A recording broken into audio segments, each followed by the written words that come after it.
Bienvenue sur cette table ronde dédiée au numérique, donc spéciale dédicace à Twitch et à Facebook et à ceux qui nous regardent depuis les réseaux sociaux et au public face à nous ici au Salon des formations supérieures de l'Orne. On va parler numérique avec StarTech Normandie et pour parler des différentes formations numériques proposées par StarTech avec Guillaume Pissot, formateur.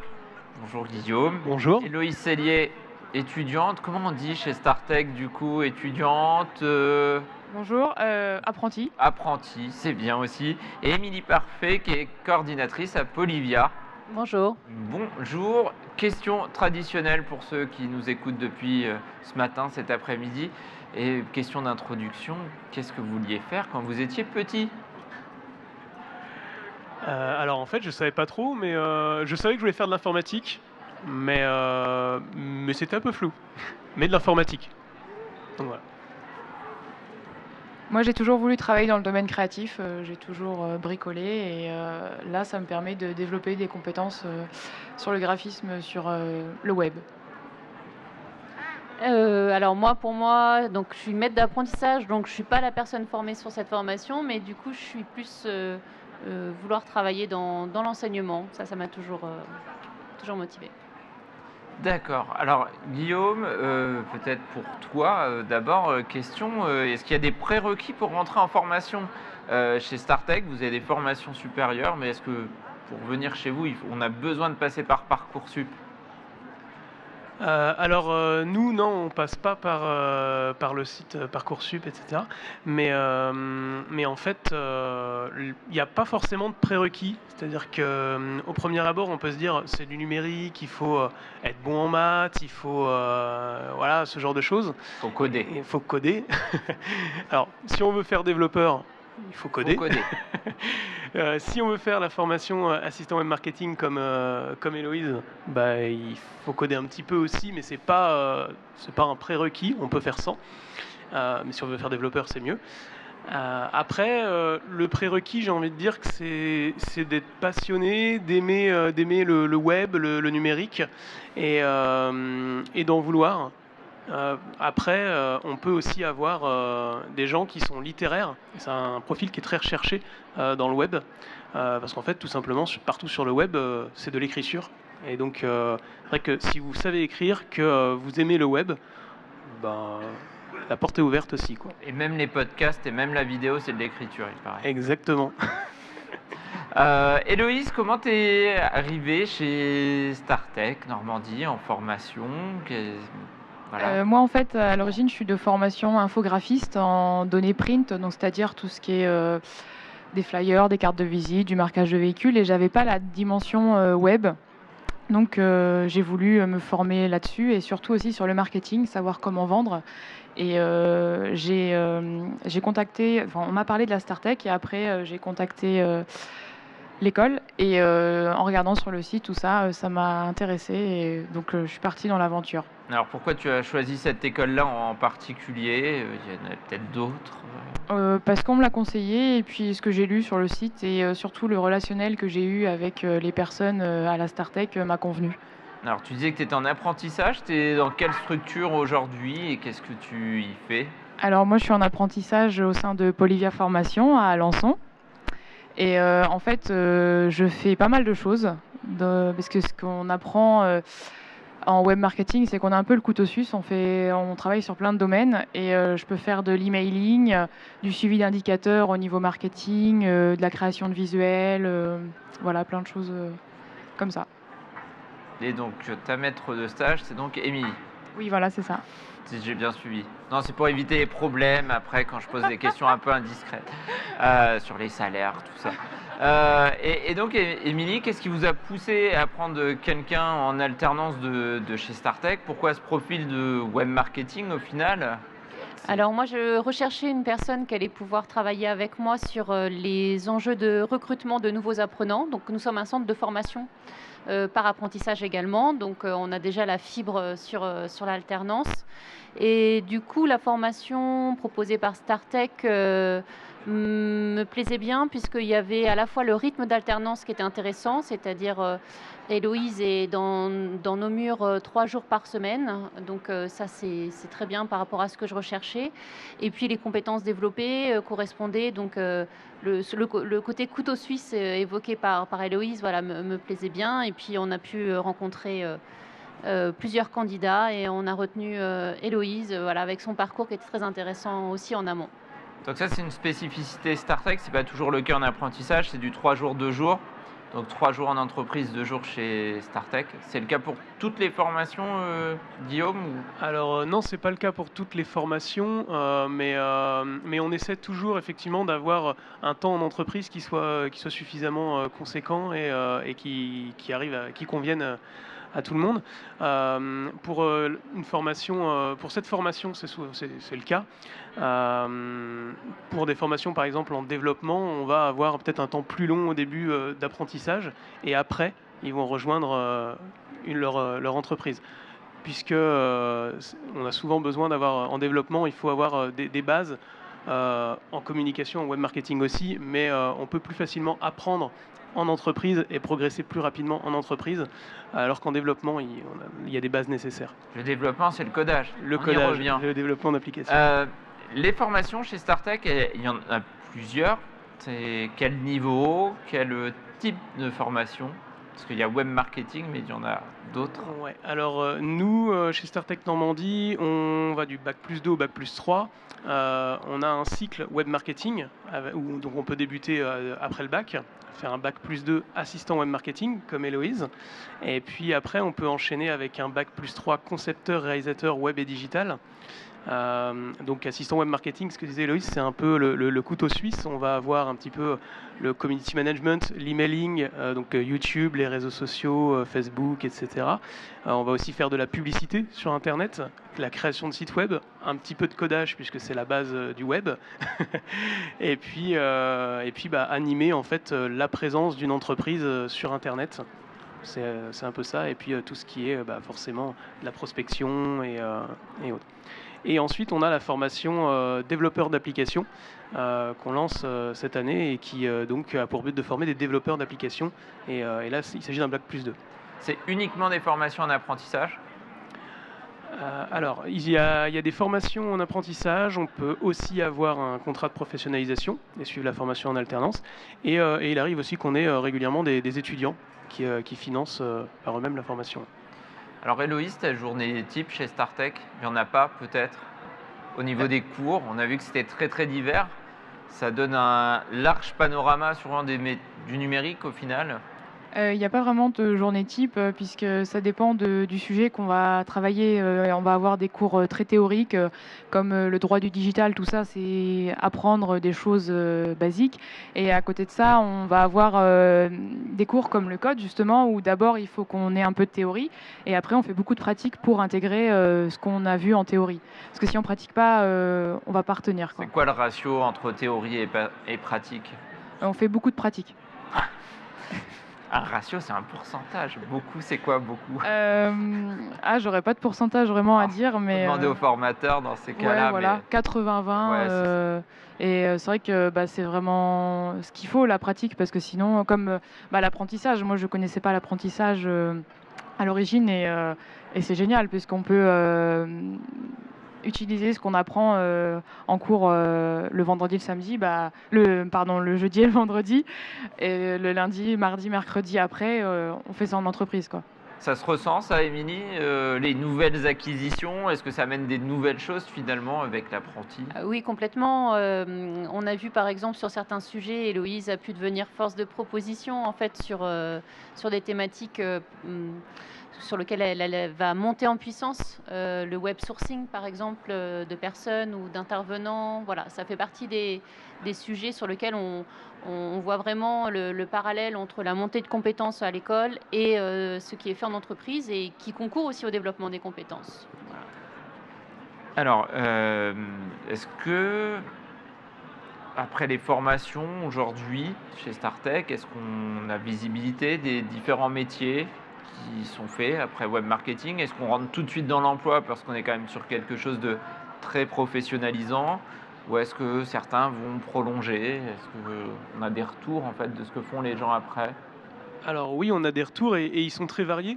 Comme on l'a dit, on l'a dit, la formation, elle est en fait assistant web marketing. La force de cette formation, c'est qu'on a un panel de choses où on s'initie. Donc il y a du graphisme, il y a de la vidéo, il y a du code, il y a de la communication, il y a un peu de tout. Et donc on a des gens qui trouvent un emploi directement derrière, puisqu'ils sont compétents et ils peuvent le faire. D'autres qui vont se spécialiser dans le code. Et puis d'autres qui vont peut-être faire du graphisme ou qui vont tout simplement faire un bac+3 derrière pour évoluer. Héloïse, tu as idée? En dehors de rester chez Polyvia, peut-être pour l'après déjà ou... Ah oui, j'essaie de placer des gens depuis le début de la journée. Moi, je sais que j'aime beaucoup le marketing et la communication, donc j'aimerais bien travailler là-dedans, chargé de communication ou de marketing. Voilà. Est-ce que c'est des profils que vous recrutez chez Polyvia, la question piège pour les employeurs?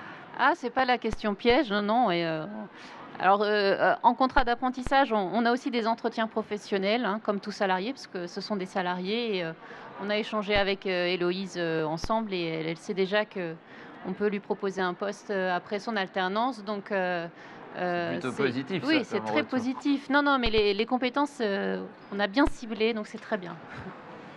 Et pour les formateurs, c'est plutôt valorisant de se dire que ça matche bien. Est-ce que c'est toujours comme ça ou pas? On aimerait bien. On aimerait bien. On aimerait bien que ça se passe toujours comme ça. Non, mais oui, c'est plutôt valorisant effectivement de voir que il y a des compétences qui servent après et que les apprenants progressent. Et puis après, il y a aussi tout le sourcing qui est fait à la base pour aller chercher. Aller chercher ou placer les apprentis dans les bonnes entreprises et faire matcher les entreprises et les candidats. Et c'est plus le travail de, de mes collègues, mais du coup, c'est aussi valorisant pour eux, mais effectivement aussi en tant que formateur.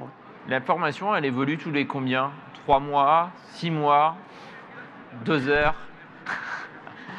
Parce qu'aujourd'hui, tout va très très vite en matière de numérique, donc... il y a des nouvelles matières tous les ans quasiment dans la formation ou...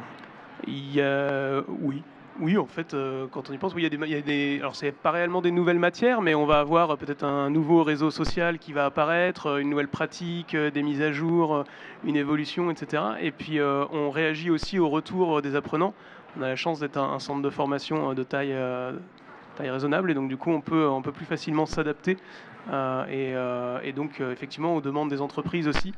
Quand on a des retours, des besoins des entreprises qui évoluent, on essaie de coller au maximum là-dessus. Alors j'ai une question cliché pour tout le monde. Est-ce qu'il faut être geek pour travailler dans le numérique ou pas? Est-ce que c'est un plus d'être geek? Non, je pense pas. Enfin, moi je suis pas geek, je me considère pas comme geek et j'arrive quand même à travailler dans le numérique. Donc après, ça dépend quelle dimension dans le numérique, quoi. Si on veut travailler vraiment dans les réseaux sociaux, des choses très spécifiques, oui, il faut beaucoup suivre.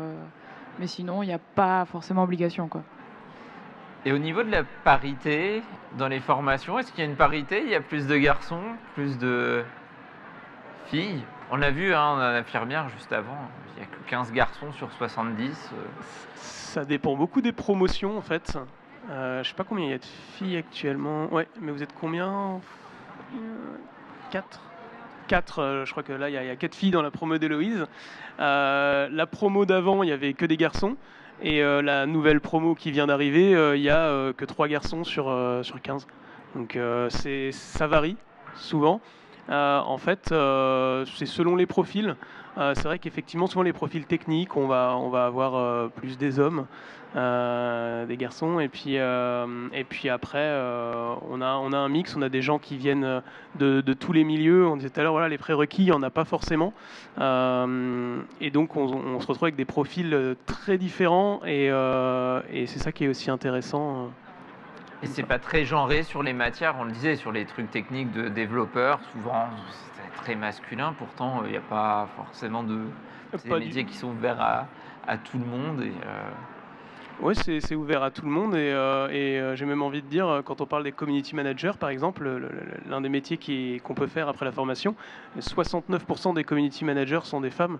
Donc, en l'occurrence, là, sur ce type de métier, c'est le marché qui parle. Mais après, non, dans la formation, on a un peu de tout. Ouais. Petite question employabilité en termes de débouchés. Alors bon, pour Héloïse, a priori, ça va aller. Et pour les autres, est-ce que le numérique, c'est un secteur qui recrute? On entend souvent parler que on a plein de métiers qu'on ne connaît pas encore, qui vont arriver, peut-être dans le métaverse, je ne sais pas, ou autre, plus tard, des avatars numériques sous contrat. Mais voilà, aujourd'hui, l'employabilité, est-ce qu'il y a des secteurs peut-être dans le community management, est-ce qu'il y a énormément de débouchés ou est-ce qu'il faut plutôt être un couteau suisse qui sait faire plusieurs choses pour s'adapter aux entreprises, aux besoins des entreprises? Est-ce que c'est plus le développement où on a besoin de beaucoup de codeurs Là, expérience, ouais, ça évolue beaucoup en fait, et notamment avec le Covid, avec tout ça, il y a eu un boom. Hein, le e-commerce, il a progressé de manière assez forte, notamment. Et en fait, en termes d'employabilité, le gros avantage, c'est qu'on a besoin d'assistants web marketing, de web marketeurs, de communicants dans tous les secteurs, dans toutes les entreprises et même toutes les structures, j'ai envie de dire, puisque tout ce qui est collectivité, association, etc., peut aussi avoir besoin d'un web marketeur. Pourquoi pas pour organiser comme des émissions comme celle-ci, par exemple, aussi. Voilà, donc l'employabilité, elle est là et elle est en plein boom aussi par rapport à ce qui se passe actuellement et au fait qu'on puisse choisir un petit peu le secteur qu'on veut. C'est un gros intérêt aussi, c'est-à-dire que si on veut travailler dans un secteur mais qu'on aime aussi le web, et ben, ça peut être aussi une porte d'entrée intéressante pour aller travailler, je sais pas, si on aime la musique ou ce genre de choses, pourquoi pas community manager ou même dans le site web, etc. Et Émilie, chez Polyvia, qui est un organisme de formation, à la base, c'est des nouveaux métiers en fait, ces profils-là. Peut-être, il y avait sûrement des chargés de recrutement ou des chargés de communication avant. Aujourd'hui, on arrive sur des gens qui sont spécialisés dans le web marketing, qui font du sourcing. Oui, c'est ça. En fait, concrètement, c'est même un projet de développer une équipe de web sourcing, donc de candidats et d'entreprises pour l'ensemble de nos formations, parce qu'on a 18 formations, on va du CAP au bac plus 6. Donc le panel est très large, des profils très différents. Et donc si on continue la collaboration avec Héloïse, elle sera la première personne à constituer cette équipe et qu'on renforcera petit à petit. Donc moi je rejoins complètement ce qui a été dit tout de suite, c'est-à-dire que ces types de compétences, en fait, on en a besoin partout et de plus en plus. Et par rapport aux prérequis, plus que des prérequis, je pense que c'est un état d'esprit. Il faut à la fois être créatif, mais bien structuré, parce que le numérique, c'est beaucoup de possibilités d'innovation, de création, mais c'est aussi beaucoup de travail, de construction en amont, etc. Et donc ça, c'est vraiment quelque chose d'important. Oui, c'est pas uniquement faire un post Insta et s'amuser en une petite vidéo YouTube ou un petit plateau télé une fois de temps en temps. Ça se prépare surtout.